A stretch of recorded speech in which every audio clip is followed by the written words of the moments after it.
Hi, my name is Ayibatari Owei, and I wrote the play La Mer.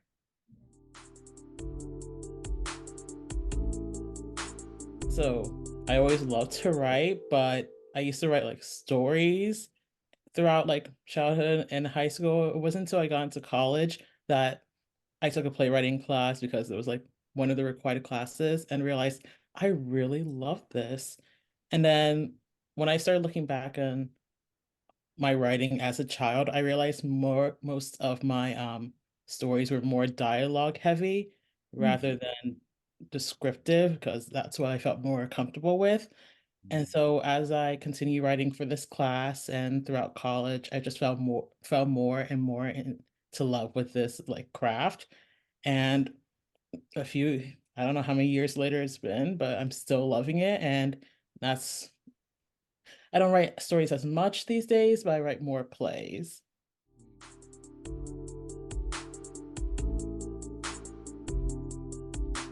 Yeah, I love Toni Morrison. She's so phenomenal, especially Sula and Beloved. Oh my mm, gosh.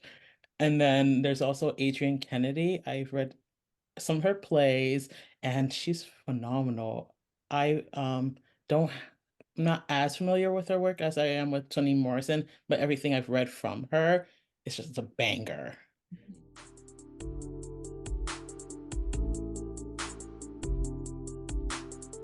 Definitely death.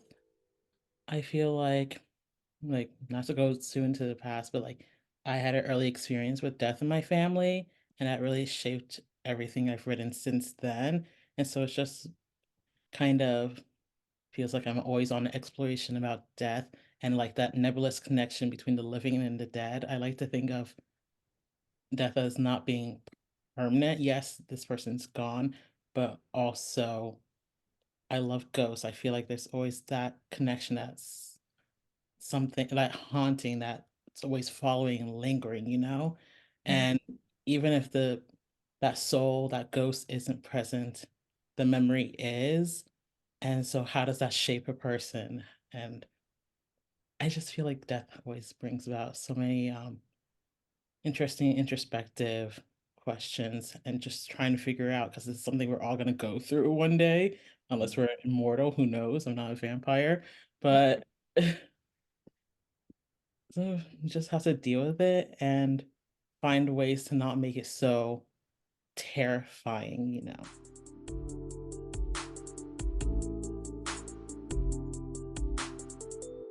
Ooh, okay. I listen to like either folk music, jazz, art songs, and eventually I find a song that makes me feel like, oh, I can do it. I can write.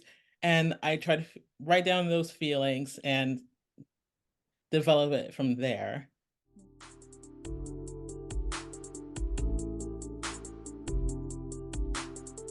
In a house eroding into the sea, two ex-lovers, Anathio and Jada, repeat both poignant and seemingly meaningless conversations from the past, including reliving the final moments of their relationship.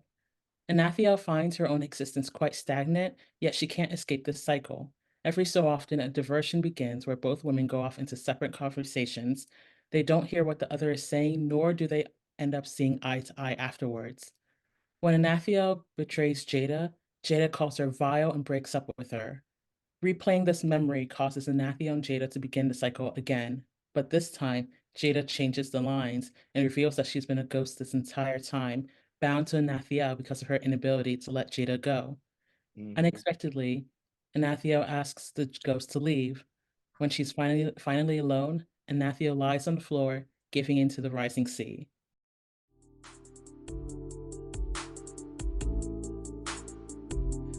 With this play, I definitely wrote it because um the song La Mer, Somewhere Beyond the Sea. I was listening to it a lot back when I wrote it. I think I wrote the first draft in 2019. So that was on my playlist. I wrote it, listened to it like every day for hours because I was just like something about it just makes me feel like dreamy, ephemeral. And then at the same time, I was remembering this little saying that my mom used to say about my dad. He used to say, we lived on the outskirts of riches. because we lived in River Forest, Illinois, and that's an area with a bunch of mansions, Mm, rich people. And so we at the time lived in a condo and across from a 7-Eleven. And he would say, we lived on the outskirts of riches. And because of that, it's just like, oh my gosh, that's such a evocative. I gotta write that down. I have to see where I can go with that. And like somehow I don't remember why, but I connected these two because it kind of gave the song and that line because it kind of gave me the same dreamy ephemeral like feeling. mhm, And I went from there.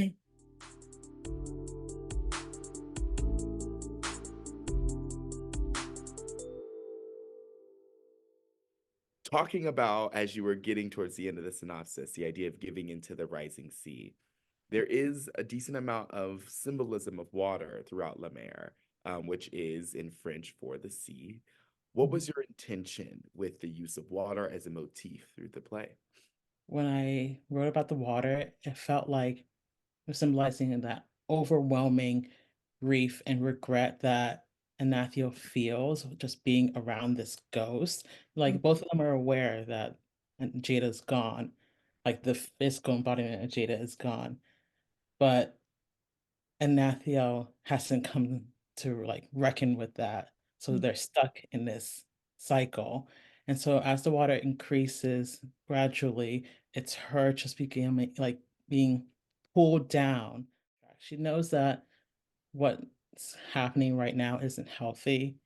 And but instead of dealing with that in a like in a good way, she gives into it. mm. And so by the end, that's her just giving into this whole madness and also kind of following Jada with the water and the death and everything. Mm.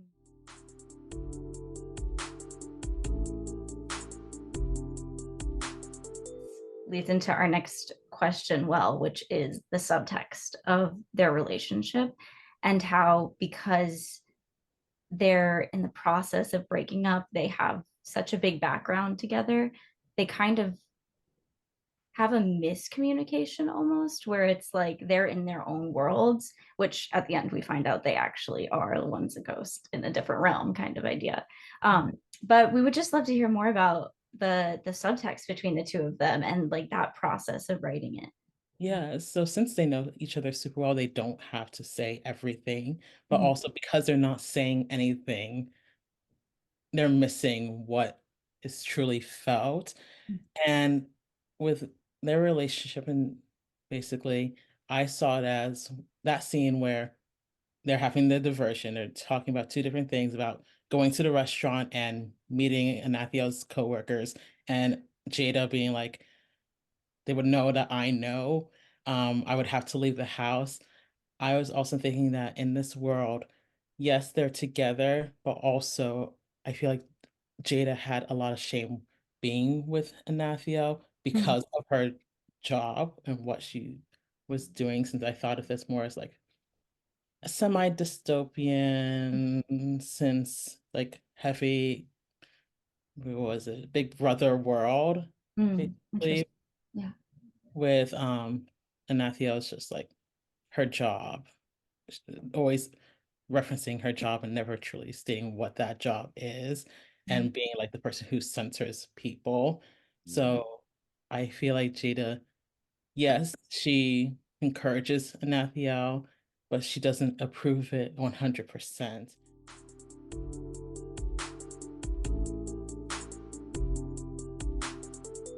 Of when you write dialogue, you say less is always more.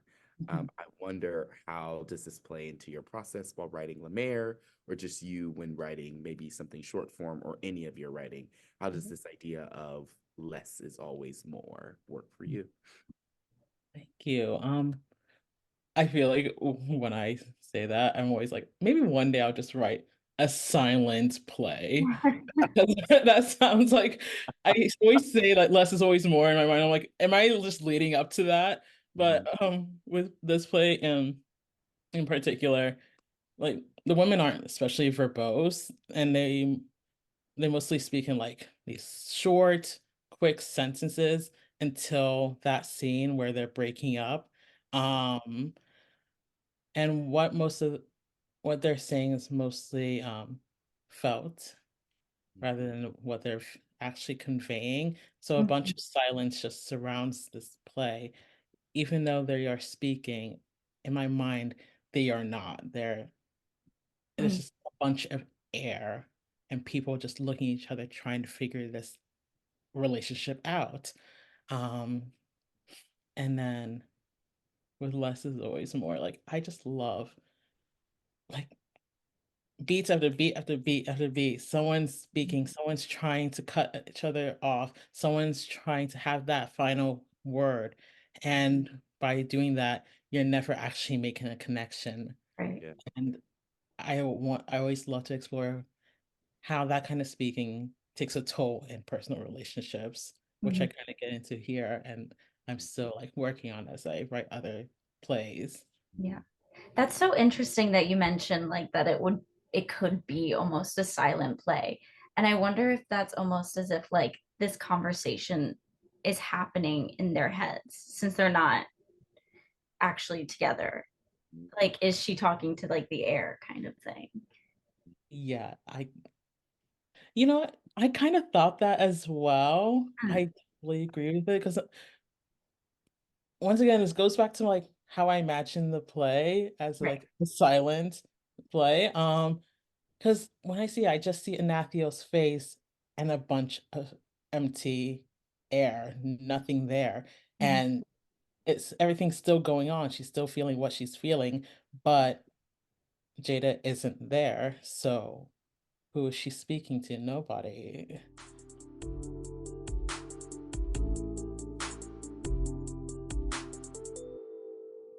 In terms of exploring devices, in terms of mental health themes that this piece sort of covers, was there a specific statement or message you wanted to put out with this piece on terms of the topic of mental health? Just wanted to sort of get your thoughts on that.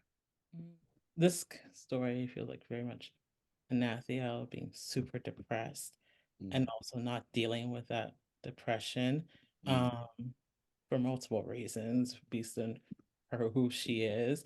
mhm, But that's not a space that anyone should ever sit in.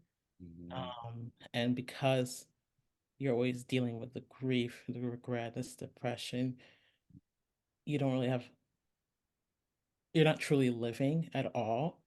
And I mhm, feel like she's the case where she just gives up instead of Mhm. trying to deal with her problems, dealing with all this pain, especially in family, like some families or a lot of families, Black families, I mean, people don't talk about their mental health. People don't deal with it. So you're just there festering in that energy, that mindset.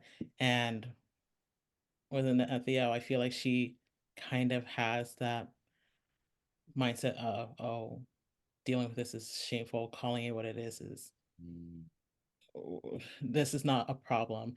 This is just everyday life. But no, this is something you need to deal with always Mhm. before it grows larger than it already is. yeah.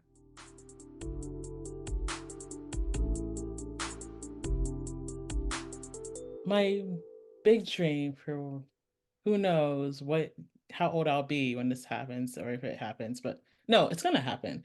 Let me be Manifest. positive and manifest it. I want to write a movie one day and have it actually like produced, put in the theaters, just out there and existing.